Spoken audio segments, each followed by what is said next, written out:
What common sayings are total BS? Cheaters never prosper. Too many people prosper because they cheat.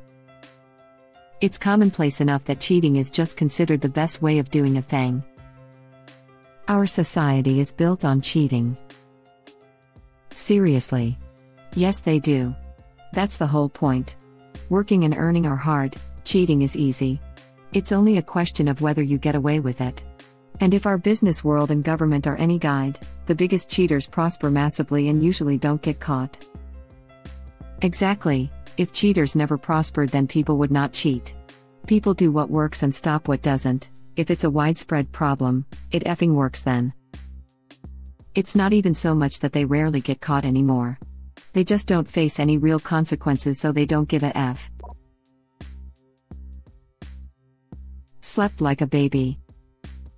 Pissed the bed twice and woke up screaming. The saying probably has less to do with that and more toward the fact babies don't have a care in the world other than sucking on their mom's tit. Cancel anytime. Someone has a gym membership. Edit. Wow, today I learned some American gyms are shady as hell. Planet Fitness, you need to cancel in person. Me, but there's a pandemic going on. Planet Fitness, devilish face. My gym wanted a doctor excuse or if I were moving, the new address to make sure it was over 60 miles away, approximately. And I'm not even under contract. Edit. I'm surprised on how common this type of practice is done by many gyms. My gym's name was TrueFit. Just tell your bank they're giving you a hard time and they should treat any further charges from the gym as fraud. If there's no contract, they can't do that to you. I did this and somehow they took the money out of my other account that I never gave them information for. I called and they only had the first one on file.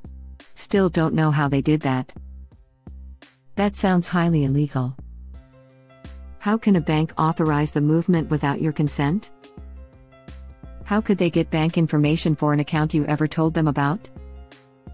The douchebags can still send it to collection 2 years later and then waste your time over it. Without a contract? Might as well just send them to collections for the same amount, yourself. It was so effing hard to cancel my PF membership when the pandemic was still going and they opened back up. It took so long that I had to pay an extra month's fee during the process. What company in the 21st century doesn't allow online cancellation? A company that wants to steal from you, that's who. I had a gym membership once upon a time. Was using free vouchers as payment. I stopped going long before they ran out. After that, I got monthly emails and messages telling me to pay up or they would cancel my membership. Took them a whole year to actually make good on their threat. Sure, you can cancel. After spending countless hours on the phone with intentionally obtuse people who pretend to not understand what you're asking for and getting sent from one department to another until you want to bash your head in with a hammer when all this could be accomplished with a click of a single button. F. It sounds like you're asking to speak to a person. Listen to our options again so we can help you. We're all in this together. I read something like we are not in the same boat, but we are all in the same storm and thought that captured the sentiment much better. And I can see your little boat sinking beneath the waves from the deck of my big, fancy yacht. Oh look, someone threw them a life jacket. Pass the champers, would you, dear? Edit. Thanks for the upvotes. Take a moment to reflect on our formerly egalitarian society. Will the lifeboats be seated according to class? During these unprecedented times. Buy our cars since we're together. The world's a scary place, he said, and times are tougher too. I know it's hard to look ahead and hope for something new. You stop and take a glance around, but all you seem to see, and all you have, and all you've found, is dread and misery. But smile when all your days are through, for we can help a bit, and I shall tell you what to do. He whispered, buy our crap. Damn, now this is the freshest sprog I ever did see. Oh my goodness, back between March and like June/July, that was in every single commercial. These are unprecedented times.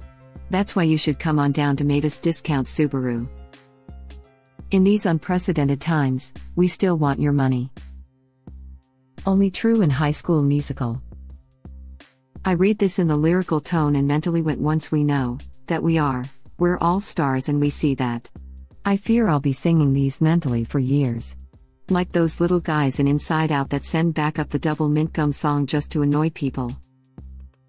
And it shows when we stand hand in hand, make our dreams come true. Just follow your dreams. I feel like people hear this and use it as an excuse to do whatever they want and expect things to happen. It should really be, follow what you're passionate about but set realistic goals and expectations. I'm sick of following my dreams. I'm just going to ask where they're going and hook up with them later. Mitch. Wish I could follow my dreams with as much enthusiasm as I follow strangers on Twitter. Become gainfully employed and follow your dream on your off time. Then when the dream stuff is making you happier and more successful, quit your job. That would have helped me a bit. And don't count on or rely on the dream stuff making you money.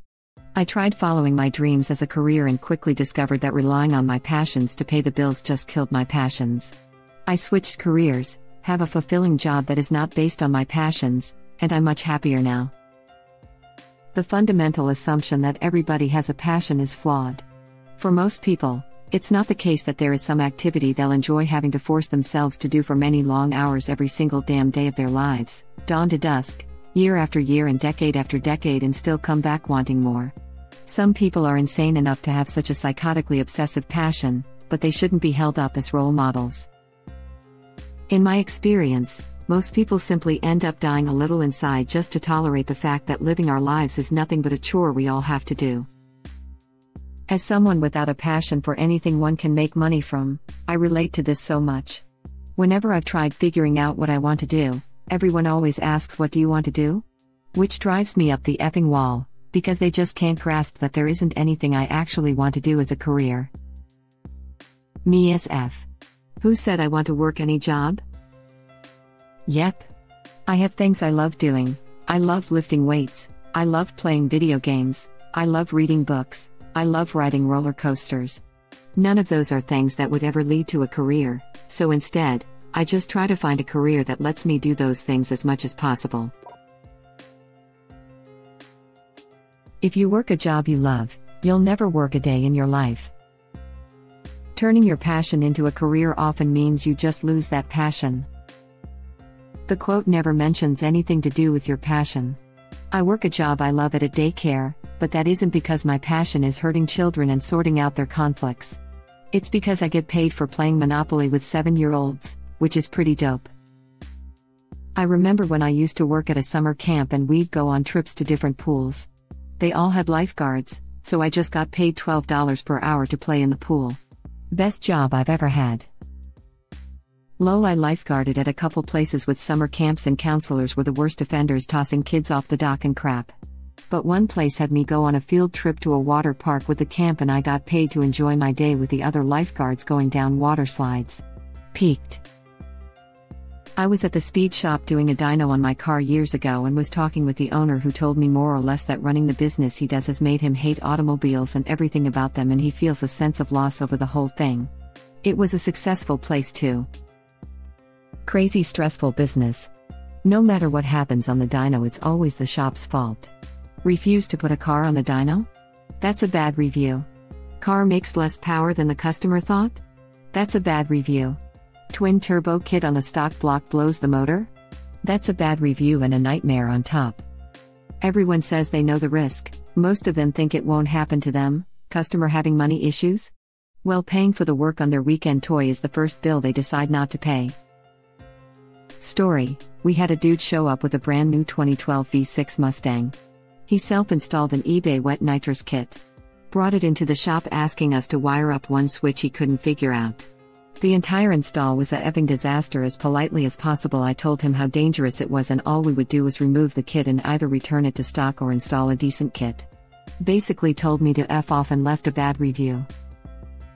Fast forward, he takes it out street racing and of course the effer catches on fire. There's a video of a bunch of kids trying to put out the engine bay with their shirts and whatever drink was at hand cause of course not one of which had an extinguisher. It kind of went viral, made the rounds on Reddit. The kid effing lied and said my shop installed the kit to avoid being embarrassed and telling people he did it himself. We'd have to deal with crap like this regularly. If you refuse to work on their dumbf, build your elitist buttholes. If you work on their pos, whatever goes wrong is your fault. Yeah, this is total bull. I love what I do, I'm a video game journalist. Still feels like work at times. No matter what your passion is, there are always parts of it that suck. Becoming an adult is not, necessarily, resigning yourself to slogging through things you hate, but investing in the things you love even if they come with downsides or parts that aren't as great. Flattery will get you nowhere. The opposite is truer in my experience. Absolutely. You can get a lot using flattery. Your username is stunning and disturbing. Cheers. Stunning and disturbing. Death crab for cutie? In my experience, at least, I don't usually hear it as general advice. It's usually more of someone saying that they won't be won over with flattery from the person they're taking to, rather than flattery doesn't work at all. I think that is just one of those formalities. I need to acknowledge your flattery and outwardly discourage it, but you can keep flattering me. I've never heard this used in the general sense rather than as a specific situational response. If you don't succeed the first time, try again. I had a 4th grade teacher that was completely against this saying. Her reasoning: what if you're doing it wrong? Then you'll just continue to do it wrong until you give up out of frustration. So, she preferred to say keep trying different ways until you get it right. Wow, I did not expect this to blow up. Thank you all for the awards and kind words. And for those saying she took the phrase too literal, she was an elementary school teacher.